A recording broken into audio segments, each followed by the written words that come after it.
بسم اللہ الرحمن الرحیم۔ گندم بچ گئی، بیٹی مر گئی۔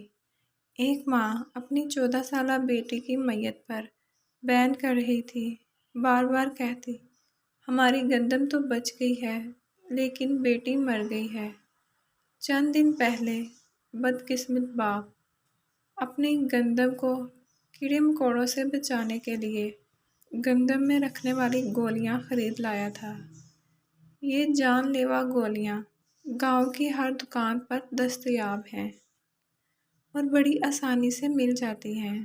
موسیٰ بھی یہ سب دیکھ رہا تھا اور سوچ رہا تھا کہ پچھلے چند سالوں میں اس کے چھوٹے سے قصبے میں ایسے 7 جنازے 15 سال سے 25 سال کے اٹھ چکے ہیں اور یہ سب بچے اور بچیاں گندم کی گولیاں کھا کر ہی اپنوں کو داغ جدائی دے چکے ہیں۔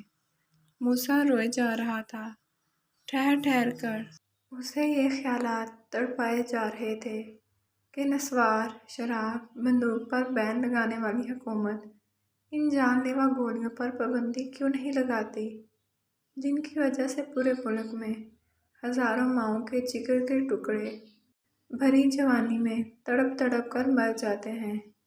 علماء و ذاکرین، پیر و گدی نشین، پروفیسرز و اساتذہ کرام لوگوں کو زندگی کی اہمیت کیوں نہیں بتاتے، اپنے معاشرے سے خودکشی کی لعنت ختم کرنے میں اپنا کردار ادا کیوں نہیں کرتے۔ اسے اپنے بہت سارے سوالوں کا ایک ہی جواب مل رہا تھا، شاید ہم سب صرف اپنی گندم ہی بچانا چاہتے ہیں۔ اگر ویڈیوز اچھی لگے تو انہیں لائک کر دیں اور میرے چینل کو بھی سبسکرائب کر لیں۔ Thank you.